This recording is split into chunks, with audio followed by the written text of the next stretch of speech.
Professional squatter tries to seduce my BF in order to invade my home. My BF and I live in a big party city, so we're pretty used to strange neighbors and odd people, but 1 month ago we had a really unsettling encounter.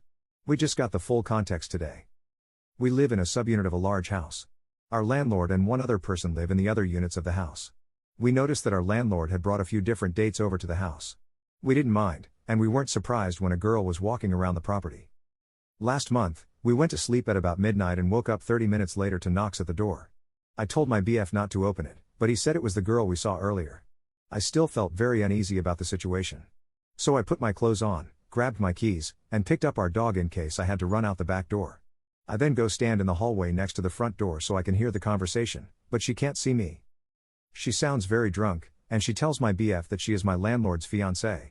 I am somewhat confused by this because of our landlord's other dates. However, she starts talking about how we are good tenants and mentions personal details about us, so we assume she is actually his fiancée. She asked my boyfriend for a lighter for her cigarette.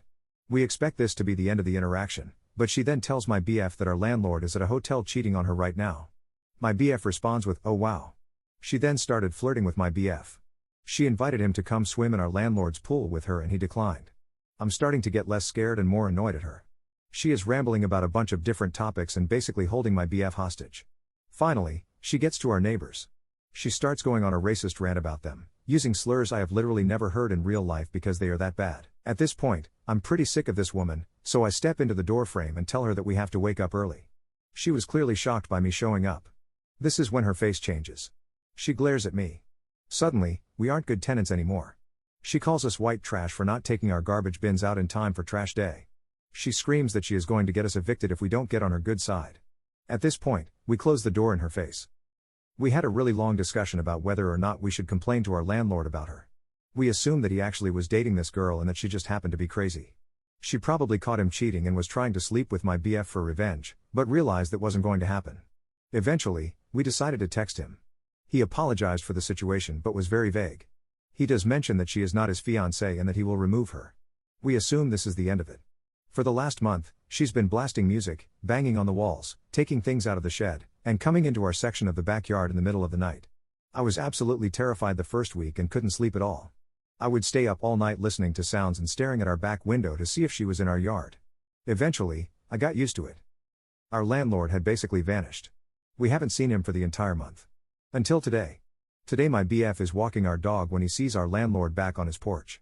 Our landlord finally tells us the full story. He went on a few dates with this woman, and she seemed totally normal. Eventually, they go back to his section of the house, and when he wakes up, she is behaving much differently. He asks her to head out while he goes to work. He comes back, and she's still there. It turns out that this is what she does.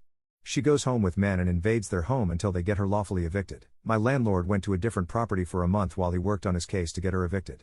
We found out that she got served an eviction warning the same day that she came to our house. That's why she was flirting with my BF in an attempt to squat in our home. That's why she was so angry when she found out I lived there too. My landlord actually negotiated a way to get her out of the house a few days early. He bought her a one-way flight to another state. So, if you live in the Midwest, watch out. She's coming north. I'm very thankful that it's over, though. So let's not meet again, squatter girl.